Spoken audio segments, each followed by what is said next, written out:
आदरणीय प्रधानमंत्री जी ने कहा था कि ये भी रोजगार है कि स्टूडियो के बाहर जो पकौड़ी तलने का पकौड़े तलेगा वो भी तो एक रोजगार है। लेकिन आज तो हालत ये हो गई, उत्तर प्रदेश के अंदर जो पकौड़े तल रहे ठेले पे लगा करके जीएसटी की रेट उन पर हो रही है। माननीय प्रधानमंत्री जी का नारा है सबका साथ, सबका विकास और सबका विश्वास। लेकिन ये हो क्या रहा है कि प्री मैट्रिक स्कॉलरशिप तक खत्म कर दिया आपने। जो SC ST OBC माइनॉरिटीज के बच्चे थे वो आप चाहते हैं कि वो स्कूल ना जाएं, वो पढ़े ना। जो मौलाना आजाद नेशनल फेलोशिप थी वो आपने खत्म कर दी।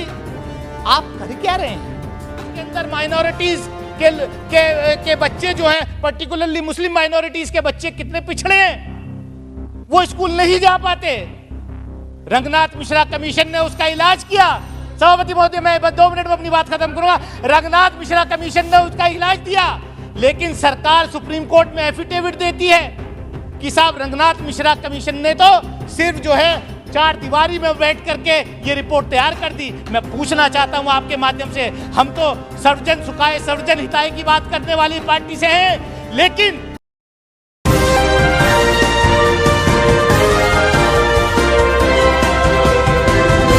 महोदय यही बात कहकर मैं अपनी बात को समाप्त करता हूं। बहुत बहुत धन्यवाद।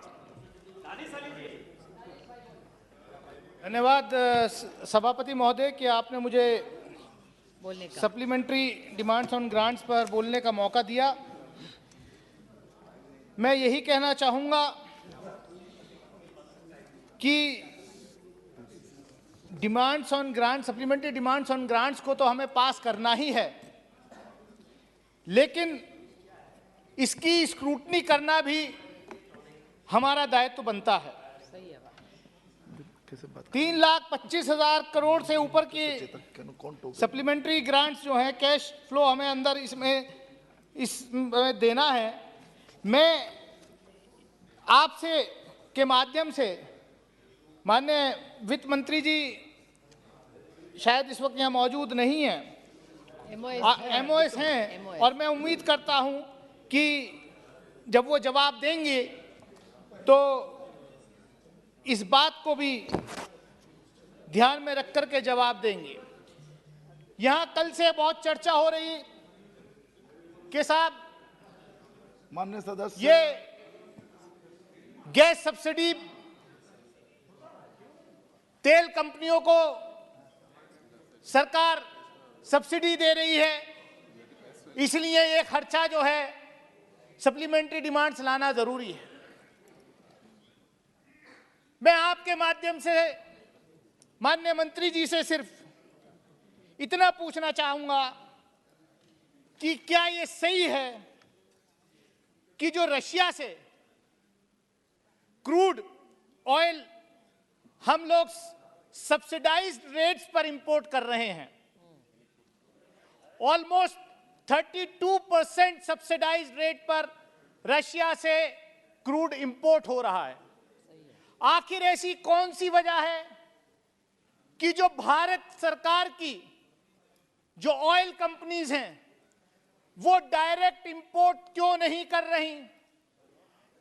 क्या यह सच नहीं है कि आपके सरकार के जो खास जिन पर आशीर्वाद रहता है 2-3 कॉरपोरेट्स पर, वो लोग सस्ते दाम पर रशिया यूक्रेन वॉर का फायदा उठा करके रशिया से क्रूड इंपोर्ट कर रहे हैं 32% सब्सिडाइज्ड रेट पे, और फिर उसको रिफाइन करके एक्सपोर्ट कर रहे हैं यूरोपियन यूनियन वगैरह में। तो ये जो विंडफॉल गेन जो चंद खासतौर से रिलायंस और एसआर की नायरा 2 कंपनीज का कितना बड़ा विंडफॉल गेन हो रहा है, इस पर सरकार जो है क्या कहना चाहेगी? क्यों नहीं सरकार की तेल कंपनियां डायरेक्ट ये काम करती, ये बिजनेस करके, और हमारे जो गरीब जनता जो डीजल पेट्रोल 100 रुपए लीटर पर खरीद रही है, उसका फायदा अगर उसको पहुंचे तो मैं समझता हूं कि 50 रुपए लीटर डीजल और पेट्रोल आम जनता को मिल सकता है। मैं जो है अब मुझे पता नहीं किसकी कंपनी है, शायद जिसके लिए आप पहले काम करते थे एसआर की होगी, मुझे नहीं मालूम किसकी है। मैं सिर्फ इतना कहना चाहता हूं माननीय सभापति महोदय कि हम लोग यहां पर इतनी बड़ी बड़ी बात कर रहे हैं। इस सरकार ने, अभी बात हुई इकोनॉमिक पैरालाइसिस की, आज कौन सा इकोनॉमिक पैरालाइसिस नहीं है। आज तो गब्बर सिंह टेरर से सारे छोटे मोटे व्यापारी परेशान हैं। आप भी आते हैं सर, पिछले 3 दिन पहले मेरठ में भी वही हाल था, अमरोहा में भी वही था, बरेली में भी वही था।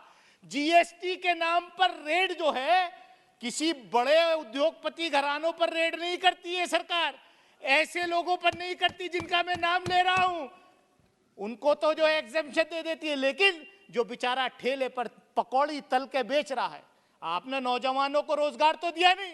आदरणीय प्रधानमंत्री जी ने कहा था कि ये भी रोजगार है कि स्टूडियो के बाहर जो पकौड़ी तलने का पकौड़े तलेगा, वो भी तो एक रोजगार है। लेकिन आज तो हालत ये हो गई, उत्तर प्रदेश के अंदर जो पकौड़े तल रहे ठेले पे लगा करके जीएसटी की रेट उन पर हो रही है। सभापति महोदय, मैं कहना चाहूंगा आपसे कि डिमोनेटाइजेशन आपने किया कि साहब टेरर खत्म करेंगे, ब्लैक मनी जो है कैश खत्म करेंगे, नकली नोट खत्म करेंगे। मैं समझता हूं डेटा सबके पास है। नकली नोटों का सर्कुलेशन उस वक्त से ज्यादा हो गया, जो कैश करेंसी प्रिंट थी आज 2 गुना से ज्यादा हो गई। तो आपकी जो पॉलिसीज हैं उस पे आप क्या कहना चाहेंगे? मैं माननीय मंत्री जी जब जवाब देंगी तो ये मैं उम्मीद करूंगा कि ये मुझे बताएंगे। सभापति महोदय, मेरा समय है, मैं आपके माध्यम से, सभापति महोदय, इस देश का विकास, माननीय प्रधानमंत्री जी का नारा है सबका साथ, सबका विकास और सबका विश्वास। लेकिन ये हो क्या रहा है कि प्री मैट्रिक स्कॉलरशिप तक खत्म कर दिया आपने। जो SC ST OBC माइनॉरिटीज के बच्चे थे, वो आप चाहते हैं कि वो स्कूल ना जाएं, वो पढ़े ना। जो मौलाना आजाद नेशनल फेलोशिप थी वो आपने खत्म कर दी। आप कर क्या रहे हैं? सच्चर कमेटी ने इस देश में बताया, डायग्नोस किया कि किस तरीके से इस देश के अंदर माइनॉरिटीज के बच्चे जो हैं, पर्टिकुलरली मुस्लिम माइनॉरिटीज के बच्चे कितने पिछड़े हैं, वो स्कूल नहीं जा पाते। रंगनाथ मिश्रा कमीशन ने उसका इलाज किया।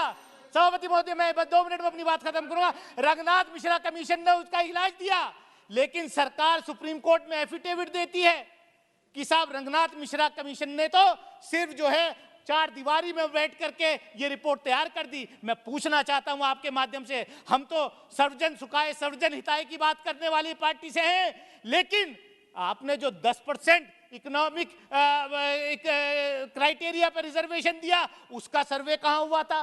वो कौन सा कमीशन था जिसने सर्वे दिया? उनको आपने रिजर्वेशन दिया। मैं सभापति महोदय, मैं इन्हीं बात के साथ मैं आपके माध्यम से चाहूंगा कि जो प्री मैट्रिक स्कॉलरशिप है उनको बहाल किया जाए। जो SC ST माइनॉरिटीज के OBC के बच्चों को जो पढ़ाई से रोकने की कोशिश की जा रही है, मैं माननीय वित्त मंत्री से चाहूंगा कि वो उसको बहाल करने का काम करें। बहुत बहुत शुक्रिया।